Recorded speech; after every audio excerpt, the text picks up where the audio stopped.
특히 월요일 오전 같은 경우는 거의 외상 환자들이 매주 오는 편이고요. 우리가 재위치를 할 때 치아를 오히려 더 힘을 줘서 움직여버리는 경우가 있기 때문에 또 다른 의미의 외상과 똑같은 일이 되는 거예요. 제일 먼저 기억하셔야 될 건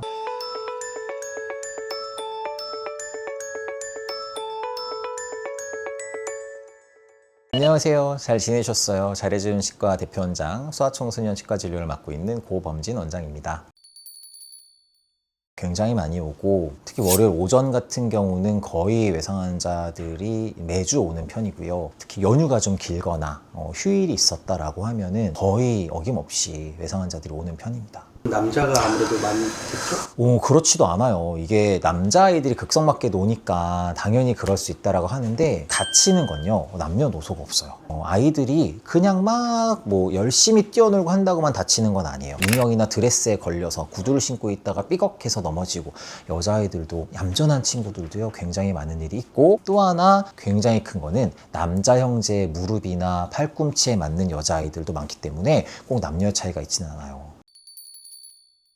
상대적으로 아예 나이가 어리죠. 부모님들이 좀 패닉 상태, 많이 겁을 먹고 걱정하시면서 오셔서 조금 더 일이 크게 보여지는 건 있는데, 사실은 유치가 사고로 인해 빠졌다라고 하면 그냥 언젠가 빠질 치아가 조금 빨리 빠졌다라고 조금은 마음 편히 보내주는 게 낫습니다. 사실 영구치처럼 어떠한 치료들이나 다시 심거나 설사를 묶어놔서 지탱해주거나 하는 것들이 불가능해요. 그래서 안타깝지만 언젠가는 빠질 치아가 조금 빨리 빠졌다라고 생각을 하고, 우리 아이가 치아 요정을 조금 빨리 만났구나 이렇게 해서 조금 마음 편히 그냥 보내주고요. 잇몸 상처나 이런 것들 위주로 조금 더 잘 낫도록 해주는 게 현실적인 방법입니다. 빠진 건 유치는 어쩔 수 없어요.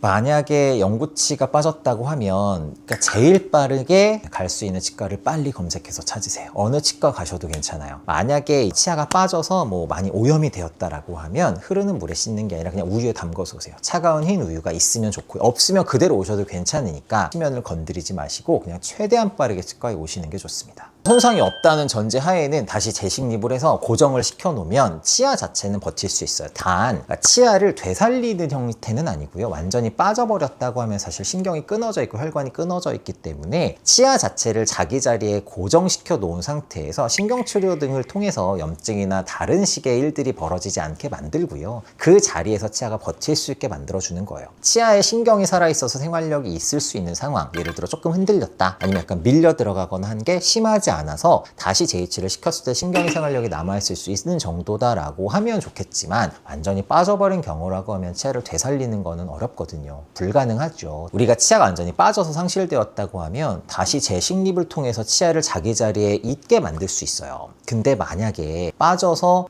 예를 들어 잃어버렸다라든지 이런 식의 상황이 되어서 보철치료 같은 다른 치료들을 생각하게 되는 어려운 상황은 조금 막아야겠죠. 그 치아를 얼른 가지고 재식립할 수 있는 상황을 만드는 게 중요합니다. 어떤 특정 성분 때문은 아니고요. 보통은 치과에서는 저장 용액 같은 것들이 따로 있어요. 근데 외상을 딱 당했을 때 그 용액이 있진 않잖아요. 그러면 식염수나 물에 담거나 이러시는 경우가 있는데, 이게 삼투압 같은 여러 가지 농도 차이 때문에 실제로 치아의 생활력이 더 안 좋아지는 경우가 있어요. 여기서 생활력이라고 말씀드리는 건 신경의 생활력을 말하는 건 아니고요. 치아의 주변 조직, 치아를 둘러싸고 있는 치주인대 같은 조직들인 세포 활성도를 말하는 건데, 그런 부분들이 좀 심하게 상처를 입을 수 있어요. 만약 차가운 흰 우유도 내가 구할 수가 없는 상황이다라고 하면은 그냥 입속에 물고 오세요. 괜찮으시다면 보호자분을 입속에 물고 오셔도 응급처치로는 그래도 의미가 있습니다. 흰 우유가 있다면 흰 우유가 가장 좋아요. 우선은 치아가 흔들리는 정도에 따라 조금 다르기는 한데, 이가 흔들려서 또는 움직여서 다른 자리로 가 있을 때 2, 3일 뒤에 이가 아물어서 오시는 경우들이 좀 있어요. 당연히 주말이나 휴일 때 다쳤기 때문에 어쩔 수 없으셨을 건데, 사실 치아가 움직이거나 다른 자리를 위치한 상태에서 상처가 아물어 버리면 우리가 재위치를 할 때 치아를 오히려 더 힘을 줘서 움직여 버리는 경우가 있기 때문에 또 다른 의미의 외상과 똑같은 일이 되는 거예요. 보통은 아물기 전 2시간 정도 안에 오면 제일 좋고요. 그러지 않으면 적어도 당일에는 오시는 게 좋습니다. 아니요, 아이들은 임플란트를 할 수가 없어요.